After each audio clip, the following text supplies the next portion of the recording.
इस व्यक्ति का नाम है धीरेन्द्र। बहुत सारे लोग इसे बागेश्वर बाबा के नाम से भी जानते हैं। हाल फिलहाल में इसके नफरती बयानों और फ्रॉड भरी बातों यानी अंधविश्वास वाली बातों को लेकर भारत की ही एक संस्था ने एक्शन लिया है। यानी कहा गया है कि आदमी सरेआम अंधविश्वास फैला रहा है, विभाजनकारी बातें कर रहा है, इसकी वीडियो को डिलीट करो। सभी को प्रभु यीशु मसीह के नाम में जय मसीह की। दोस्तों, मैं काफी दिनों से एक सच्चे पत्रकार की तलाश कर रहा था, जो कि आज मुझे मिल चुका है। थोड़े ही देर में आप लोगों को उनसे मैं मिलवाऊंगा। दोस्तों, आपने बागेश्वर बाबा के बारे में सुना ही होगा, क्यों नहीं सुने होंगे बहुत मशहूर है। तो उनके बारे में उनका चिट्ठा सारा कुछ खोल दिया है इस न्यूज रिपोर्टर ने। उनका एक एक वर्ड सच है और पूरी सच्चाई है उनके शब्दों में, और उन्होंने उनका अच्छे से पोल खोला है। अगर आप इस वीडियो को देखेंगे तो आपको पता चलेगा कि वाकई में हमारे देश में कई सारे सच्चे पत्रकार भी हमारे देश में मौजूद हैं। जैसे कि ये भाई साहब बहुत ही बढ़िया, मुझे अच्छा लगा इनका पत्रकारी और इनका न्यूज। मैं पहली बार देख रहा हूं जिन्होंने सच्चाई को रिप्रेजेंट किया है। और सच में हालेलुया, संविधान जिंदा है और जिंदा रहेगा। और ऐसे ऐसे सच्चे न्यूज रिपोर्टरों की वजह से हमारा संविधान जिंदा है, नहीं तो कई सारे लोग हमारे संविधान को खत्म करने की कोशिश कर रहे हैं।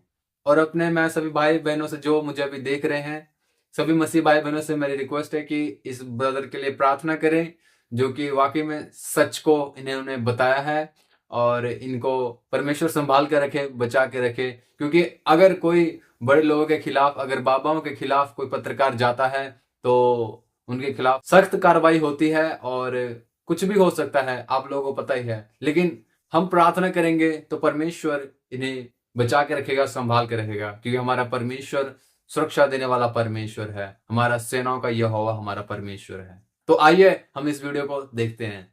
इस व्यक्ति को तो आप पहचानते ही होंगे, पहचानेंगे भी कैसे नहीं, जिसकी पहचान बनाने के लिए देश का सबसे अमीर सेठ खड़ा हो, पूरी सत्ता जिसके लिए मेहनत कर रही हो और पूरा सिस्टम जिसकी पहचान में अपनी पहचान को गिरवी रख चुका हो, उसे पहचानना तो पड़ेगा ही। नहीं पहचानेंगे तो जाएंगे कहां। इस व्यक्ति का नाम है धीरेन्द्र। बहुत सारे लोग इसे बागेश्वर बाबा के नाम से भी जानते हैं। हाल फिलहाल में इसके नफरती बयानों और फ्रॉड भरी बातों यानी अंधविश्वास वाली बातों को लेकर भारत की ही एक संस्था ने एक्शन लिया है। यानी कहा गया है कि ये आदमी सरेआम अंधविश्वास फैला रहा है, विभाजनकारी बातें कर रहा है, इसकी वीडियो को डिलीट करो। पूरी कहानी आपको बताएंगे, बड़ी जबरदस्त है। आप इसके भक्त हों या नहीं, पूरा मामला सुनिएगा जरूर। वीडियो में जितना आगे बढ़ते जाएंगे आपकी खोपड़ियां चकराती जाएगी। इस वीडियो में हम देखेंगे कि कैसे देश का सबसे अमीर सेठ अपने नफरती चैनल के नफरती लपटझंडिसों के द्वारा तथाकथित नफरती बाबाओं को बिठाकर नफरत फैला रहा है, पूरे देश में अंधविश्वास फैला रहा है। और तो और सेठ और इसका चैनल इतना बदमाश है, इतने बड़े गुंडे हैं ये सब, कि वीडियो हटाने के आदेश के बावजूद वीडियो को हटाया नहीं गया। पूरी कहानी सुनने के बाद आपको समझ में आएगा कि किस तरीके से भारत की 140 करोड़ आबादी को टोपी पहनाने के लिए, उन्हें जानवर की तरह हाँकने के लिए बड़े बड़े सेठ पूरी की पूरी सत्ता बाबाओं के माध्यम से एक चक्रव्यूह बना चुके हैं। और उसी चक्रव्यूह में देश की बड़ी आबादी फंसी हुई है। एक और बात, धीरेन्द्र जितने भी चैनलों में प्रचार करवाने के लिए जाता है, अक्सर अपने दादा के दादा यानी सन्यासी बाबा का जिक्र करता है। जिस वीडियो को डिलीट करने का फरमान आया है, उस वीडियो में भी इसने सन्यासी बाबा का नाम लिया है। और अपने इस सन्यासी बाबा को लेकर इस व्यक्ति ने इतना बड़ा झूठ बोला है, इतना बड़ा झूठ बोला है कि यकीन मानिए, जब आपके सामने उसको एक्सपोज करूंगा तो इस वीडियो को शेयर किए बिना आप रह नहीं पाएंगे। मेरी इस तरह की वीडियोस इस तरह के नफरती लोगों के पास अक्सर पहुंच जाया करती है। डायरेक्ट तो कोई रिएक्शन नहीं होता, मगर इनके भक्त तरह तरह से डराने की कोशिश जरूर करते हैं। हमारे दर्शक अक्सर पूछते हैं कि आप सत्ता से लगातार सवाल करते हैं, सत्ता की तरफ से धमकी वगैरह नहीं मिलती। लेकिन यकीन मानिए, कई साल हो गए, सत्ता से जुड़े हुए लोगों ने सीधे तौर पर ऐसा कुछ भी नहीं किया। मगर मैंने अपने चैनल पर अब तक जितने भी बाबाओं को एक्सपोज किया, उनके कारनामाओं पर बात की, लगभग सभी फ्रॉड बाबाओं के लोगों ने किसी न किसी रूप में डराने का प्रयास जरूर किया। अब ये सब कुछ उनके इशारे पर हुआ या उनके भक्त यूं ही बौरा गए, हमको नहीं पता। तो इन सारी बातों की परवाह किए बिना आइए आज देखते हैं कि कैसे ये व्यक्ति अपनी वाक शैली और एक्टिंग का दुरुपयोग करते हुए खुलेआम आपको मूड बना रहा है और किस तरीके से इस सेठ का चैनल ऐसे लोगों को बढ़ावा दे रहा है। बातचीत शुरू करने से पहले आप सभी से एक छोटा सा अनुरोध है, पहली बार है तो चैनल को तुरंत सब्सक्राइब करके घंटी बजा दीजिएगा टन से। वीडियो को लाइक और शेयर जरूर करें। देखने के बाद कमेंट बॉक्स में लिखिएगा कि जो एक्सपोज हुआ वो कैसा लगा। इसके अलावा आप सब जानते हैं कि हम किसी धन्ना सेठ या राजनीतिक दल के दम पर नहीं चलते। तभी तभी सच को सच के रूप में प्रस्तुत कर पाते हैं, वरना सुघोषित बाबाओं का, फ्रॉडों का प्रचार हमको भी करना पड़ता, गोदी मीडिया की तरह। इसीलिए यदि आपको हमारा काम पसंद आता हो तो इस QR कोड या फिर मोबाइल नंबर का प्रयोग करते हुए हमें आर्थिक सहयोग भेजने का प्रयास जरूर करें। बहुत बहुत धन्यवाद। अब सबसे पहले हम बात कर लेते हैं कि फिलहाल धीरेंद्र की वीडियो के खिलाफ जो एक्शन लिया गया है, जो आदेश आया है, वो कहां से आया है। बात करेंगे कि उस वीडियो में क्या था, किन किन मुद्दों पर बात हुई, और इसके बाद देखेंगे कि अपने तथाकथित सन्यासी बाबा को लेकर धीरेंद्र ने कितना बड़ा झूठा दावा किया है। हमारे देश में समाचार प्रसारण एवं डिजिटल मानक प्राधिकरण नाम की एक संस्था है जो कि स्वतंत्र निकाय है। खुद न्यूज ब्रॉडकास्टर्स और डिजिटल एसोसिएशन ने ही इसे बनाया है संबंधित शिकायतों के निपटारे के लिए। इस प्राधिकरण ने इंद्रजीत घोरपड़े की शिकायत पर आदेश पारित किया है। यह शिकायत न्यूज 18 इंडिया चैनल पर प्रसारित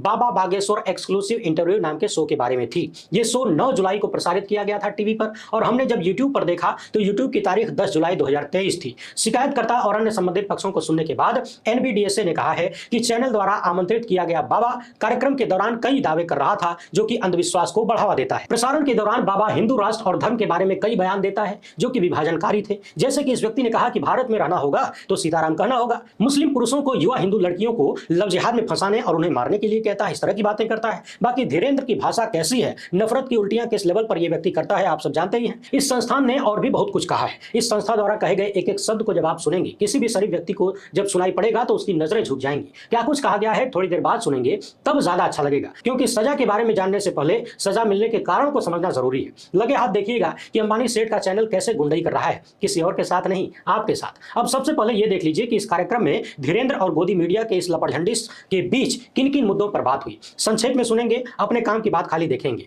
और इसी में मिलेगा धीरेंद्र द्वारा दादा के बारे में बोला गया भयंकर वाला झूठ, ऐसा दावा जो कि संभव ही नहीं है। कार्यक्रम की शुरुआत में धीरेंद्र नाम का यह स्वघोषित शास्त्री कहता है कि मैं कोई ईश्वर नहीं हूं, महापुरुष भी नहीं हूं, मेरे दादाजी हनुमान जी के साक्षात आकार थे, महापुरुष थे, उन्हीं के आशीर्वाद से सब कुछ चल रहा है। मेरे दादा के पास बड़े बड़े अफसर बड़ी बड़ी गाड़ियों से आया करते थे। किसी की भैंस खो गई, बकरी खो गई, कोई अपनी बीमारी की समस्या लेकर हमारे गुरु बाबा के पास आता था और उनकी कृपा से सब पता चल जाता था। बाबा बता देते थे कि तुम्हारी भैंसिया यहाँ से इतनी दूर पर है, जाओ ले लो। और लगभग 6 मिनट के आसपास धीरेंद्र ये दावा करता है कि उसके दादा के दादा श्री सन्यासी बाबा ने 1.25 करोड़ हनुमान चालीसा का पाठ करके हनुमान जी को प्रकट किया था, और प्रकट होने के बाद हनुमान जी ने कहा था कि जाओ, अब इस धाम पर जो भी आएगा वो झोली भर के जाएगा। मैं जो कर रहा हूं वो नया नहीं है, हमारी परंपरा है लोगों के विचार बताना, समाधान बताना। दादा गुरुजी के जो दादाजी थे श्री सन्यासी बाबा, जिनका हम जयकारा लगाते हैं, उन्होंने 1.25 करोड़ हनुमान चालीसा का पाठ करके हनुमान जी को प्रकट किया था। हनुमान जी ने प्रकट होकर कहा था, साक्षात्कार करवा के करके, कि जाओ इस धाम पर अब जो भी आएगा वो झोली भरकर लेकर जाएगा। धीरेंद्र की जबान से आप ये बात अक्सर सुनते होंगे। लगातार वो अपने दादा के दादा सन्यासी बाबा की बात करता है, और यहाँ धीरेंद्र शास्त्री ये दावा कर रहा है कि उसके दादा के दादा ने 1.25 करोड़ हनुमान चालीसा का पाठ करके हनुमान जी को प्रकट कर लिया। अब यहाँ समझने वाली बात यह है कि हनुमान चालीसा को एक बार पढ़ने में समय कितना लगता है। यदि आप गूगल से पूछेंगे तो आपको पता चलेगा कि 10-15 मिनट का समय लगता है। गूगल के अनुसार हनुमान चालीसा पढ़ने में 10-15 मिनट का समय लग ही जाता है। तो अगर हम खाली 10 मिनट का भी मान लें तो 1.25 करोड़ चालीसा का जाप करने के लिए 237 साल से अधिक का समय चाहिए। ये गणित बड़ी आसान है। आप 1.25 करोड़ में 10 का गुणा करें तो टोटल मिनट आ जाएगा, फिर 60 से भाग करेंगे तो घंटे में समय मिल जाएगा, फिर 24 से भाग करेंगे तो दिनों की संख्या मिल जाएगी, फिर 365 से भाग करेंगे तो वर्ष मिल जाएगा। यदि हम 10 मिनट का समय मानते हैं तो 1.25 करोड़ बार चालीसा पढ़ने के लिए 237 साल से भी ज्यादा, यानी मोटा मोटी 238 वर्षों की जरूरत होती है अगर आप लगातार चालीसा पढ़ते रहे। लेकिन तभी मेरे दिमाग में आया कि कायदे से पढ़ने में, यानी गा के पढ़ने में हो सकता है 10 मिनट लगता हो, किसी को कंठस्थ हो तो वो जल्दी जल्दी पढ़ ले, जय हनुमान ज्ञान गुण सागर जय कपीस तिहुँ लोक उजागर, तो वो 5 मिनट में ही खत्म कर सकता है। तो हमने सोचा क्यों ना 5 मिनट का ही हिसाब जोड़ लें। तो 5 मिनट का समय लगाने पर भी हमें 118 वर्षों की जरूरत होती है। फिर हमें लगा कि हो सकता है बढ़ के प्रकांड रहे हों और तेजी से पढ़ लेते हों, मने मन पढ़ लेते हों, 2.5 मिनट में ही पढ़ लेते होंगे। तो हमने 2.5 मिनट का भी हिसाब निकाला। 2.5 मिनट में भी अगर पढ़ लेते हैं तो कम से कम 60 साल लगातार पढ़ना पड़ेगा। अब सवाल यह है कि धीरेंद्र के दादा कितने साल जीवित रहे कि उन्होंने 60 साल लगातार हनुमान चालीसा पढ़ा। 1.25 करोड़ बार। क्या उनके जीवन में और कोई काम नहीं था? पैदा होते ही बोले कि लाओ भैया हनुमान चालीसा लाओ, हम बैठ के पढ़ेंगे, और पढ़ते पढ़ते 60 साल गुजार दिया। क्या उन्होंने अपने जीवन में और कुछ भी नहीं किया? और यदि कुछ भी नहीं किया तो धीरेंद्र कहां से आ गए? इनका परिवार कहां से आ गया? जाहिर सी बात है पारिवारिक आदमी थे। इस दावे को क्या माना जाए? क्या ये किसी भी रूप में आपको संभव लगता है कि कोई व्यक्ति इतने सालों तक चालीसा पढ़ता रहे, वो भी जिसका अपना परिवार हो, घर बार हो? इस पर्दाफाश पर आप क्या विचार रखते हैं? कमेंट बॉक्स में जरूर लिखिएगा। अब आगे सुनिए धीरेंद्र का आगे का दावा क्या है। ये व्यक्ति कहता है कि ये कोई जादू नहीं है, ये परंपरा है।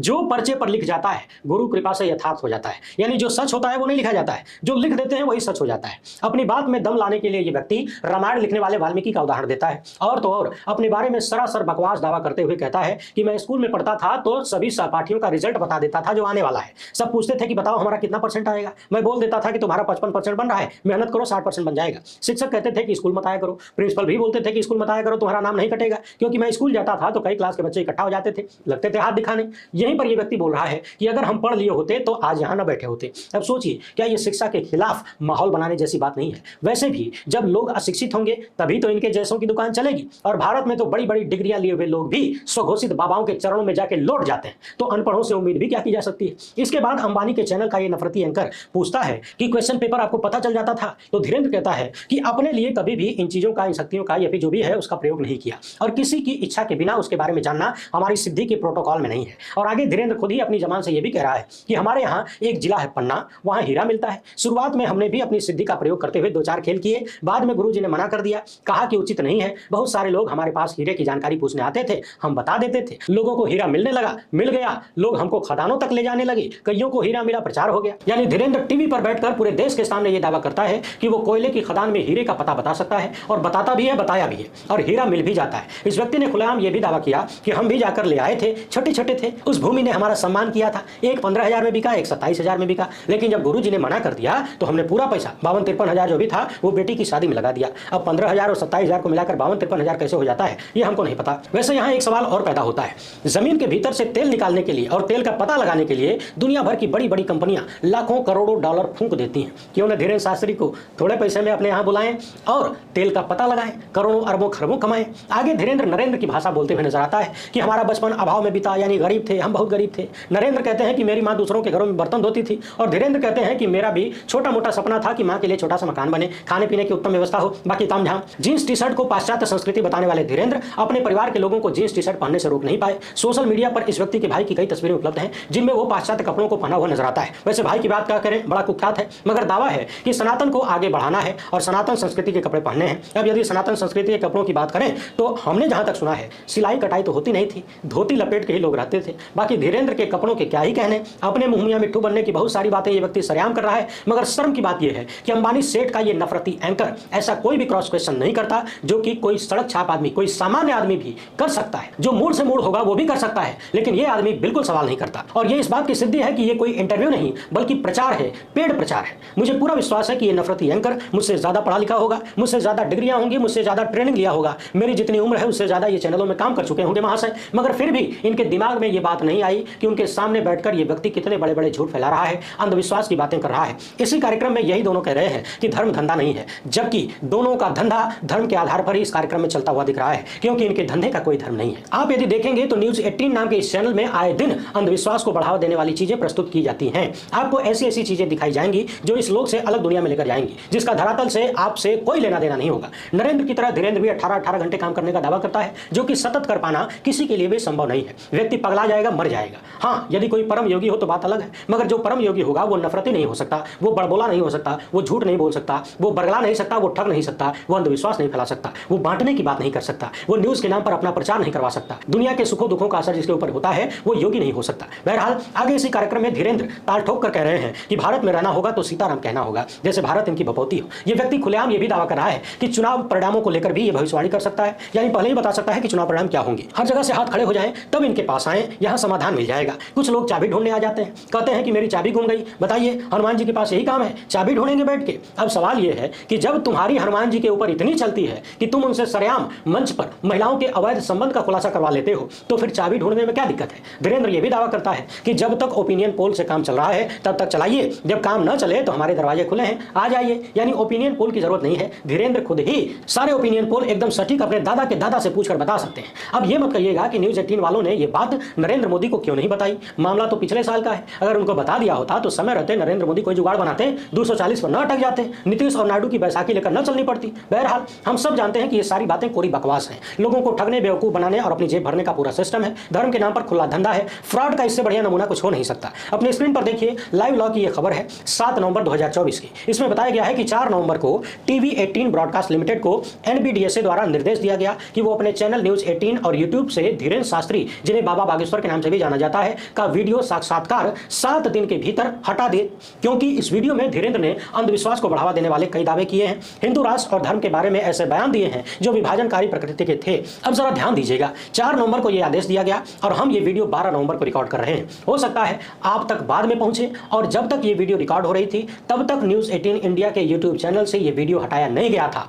यूट्यूब से वीडियो डिलीट करने में अधिकतम 15 से 20 सेकंड का वक्त लगता है। एनबीडीएसए ने 7 दिन का वक्त दिया, मगर इसके बाद भी अंबानी सेठ का ये चैनल, इसकी गुंडाई देखिए, 7 दिन गुजर जाने के बाद भी इसने वीडियो को डिलीट नहीं किया। यहां एक बात और ध्यान देने वाली है, एनबीडीएसए जैसी संस्था को इतना समय क्यों लग जाता है ऐसे मामलों पर कार्रवाई करने में। सोचिए, लगभग 1.25 साल पुराना ये मैटर है जब धीरेन्द्र ने इतनी सारी झूठ फैलाए, अंधविश्वास फैलाया, नफरत फैलाया। इसकी वीडियो से देश का जितना नुकसान होना था, हमारे समाज को जितना बिगड़ना था वो हो चुका है। इसका धंधा जितना चमकना था वो चमक चुका है। अब ऐसे आदेशों का कितना लाभ मिल सकता है? क्या आपको नहीं लगता कि भारत की जिम्मेदार संस्थाओं की यही लापरवाहियां हैं जो धीरेन्द्र जैसे और न्यूज़ 18 जैसे देश के सामाजिक दुश्मनों को सह दे रहे हैं, नफरत फैलाने के लिए, अंधविश्वास फैलाने के लिए, लोगों के साथ दिव्य शक्ति के नाम पर फ्रॉड करने के लिए। एनबीडीएसए ने क्या कुछ कहा है उसको भी सुन लीजिए। न्यूज़ 18 और टीवी 18 ब्रॉडकास्ट लिमिटेड को बड़ी तगड़ी फटकार लगाई है। कहा है कि आप लोगों को किसी भी व्यक्ति को गेस्ट के रूप में बुलाने की स्वतंत्रता है, लेकिन इस स्वतंत्रता का प्रयोग आचार संहिता और प्रसारण मानकों की सीमाओं और बहस सहित कार्यक्रम आयोजित करने वाले एंकरों के लिए विशिष्ट दिशा निर्देशों के भीतर किया जाना चाहिए। अपनी जांच में प्राधिकरण ने पाया कि धीरेन्द्र और इस एंकर के बीच बातचीत से अंधविश्वास को बढ़ावा मिलता है, समुदायों के बीच वैमनस्यता पैदा होने वाली बात है। ऐसी चीजों का प्रसारण नहीं किया जाना चाहिए। एनबीडीएसए ने यह भी कहा है कि ऐसे लोगों को, यानी धीरेन्द्र जैसे लोगों को आगे से न बुलाया जाए जिन्हें अंधविश्वासी प्रथाओं को आगे बढ़ाने वाला माना जा सकता है। इन्हें निर्देश दिया गया है कि वेबसाइट या यूट्यूब पर यदि अभी भी ये वीडियो उपलब्ध है तो उसको हटा दिया जाए, वो भी 7 दिनों के भीतर। इस कार्यक्रम में धीरेन्द्र ने दावा किया कि वो अपनी अलौकिक शक्तियों का उपयोग करके हीरे ढूंढ पाया है, उसके पास चुनाव परिणामों की भविष्यवाणी करने की शक्ति है। ये सारी बातें एनबीडीएसए के दिशा निर्देशों के विरुद्ध है कि ब्रॉडकास्टर्स ने ही तो मिलकर इस संस्था को बनाया है। क्या इन्हें नहीं पता कि दिशा निर्देश क्या है? और क्या इन्हें 10 साल से नहीं पता है कि दिशा निर्देश क्या है? और जब ये सारे आदेश भी आ चुके हैं, डांट फटकार लग चुकी है, जब सेठ के इस चैनल को वीडियो हटाने का निर्देश भी दिया जा चुका है, चेतावनी मिल चुकी है, फिर भी न्यूज़ 18 सुधरा नहीं। अभी 2-4 दिन पहले का ये वीडियो है, इसमें अंबानी के इसी चैनल पर एक दूसरा लपड़झंडिस दावा कर रहा है कि इसके चैनल का पत्रकार धीरेन्द्र के दिव्य दरबार में गया और तरह के तामझाम करके फिर से ये चैनल यही दिखाने की कोशिश कर रहा है कि धीरेन्द्र कोई दिव्य आदमी है, उसके पास अलौकिक शक्ति है, जिससे लोगों में धीरेन्द्र को लेकर विश्वास पैदा हो और लोग अंधविश्वास के शिकार बने। यानी चैनल खुलेआम देश की जनता को ठग रहा है, उनके साथ फ्रॉड कर रहा है। सोचिए, कोई व्यक्ति टीवी चैनल पर यह दावा करे कि मेरा आदमी वहां गया, मेरा रिपोर्टर वहां गया, बाबा ने कहा कि किसी को भी उठाकर लाओ। ये सारा तामझाम क्या है? क्या ये दिखाने की कोशिश नहीं है कि धीरेन्द्र के पास सच में कोई अलौकिक शक्ति है? क्या उसका प्रचार नहीं हो रहा है? जाहिर सी बात है, ये सब कुछ प्रचार ही है। ये सारा खेल है जो देश के धन्ना सेठ, स्वघोषित बाबा और सत्ता के गठजोड़ से चल रहा है। और इन सब में पीछे जा रहे हैं भारत के लोग, वो लोग जो अपनी समस्याओं के हल के लिए आसान रास्ते की खोज में फर्जी बाबाओं के शिकार हो जाते हैं। सोचिए, हमारा संविधान कहता है कि हम साइंटिफिक टेम्परामेंट को बढ़ावा देंगे, ये हमारे मूल कर्तव्यों में शामिल किया गया है। और यहाँ पूरा सिस्टम देश को अंधविश्वास में झोंकने के लिए लगा दिया गया है, क्योंकि अगर लोग अंधविश्वासी नहीं होंगे तो सबका सिस्टम गड़बड़ा जाएगा, चाहे वो बाबा हो, चाहे वो नेता हो, चाहे वो सेठ हो। इस वीडियो में हमने देखा कि किस तरीके से धीरेन्द्र अंधविश्वास बढ़ाने वाली झूठी बातें कर रहा है, झूठे दावे कर रहा है, अपने दादा के दादा को लेकर फर्जी दावा कर रहा है, जो कि लगभग असंभव है। हमने अंबानी सेठ के चैनल की गुंडाई देखी कि समय सीमा समाप्त होने के बाद भी वो वीडियो को डिलीट नहीं करता है। बाकी सत्ता किस तरह से नफरत फैलाकर वोट बटोर रही है, ये तो आप सब जानते ही हैं। इस पूरे मामले को देखने के बाद आपके मन में क्या विचार आ रहा है, कमेंट बॉक्स में। दोस्तों, इस वीडियो के बारे में लोगों ने अपने अपने कमेंट और राय दिए हैं, और बागेश्वर बाबा को लेकर क्या सोच है लोगों के बीच में, उन्होंने इस वीडियो के कमेंट बॉक्स में भी उन्होंने टाइप किया, वो भी हम कमेंट पढ़ेंगे।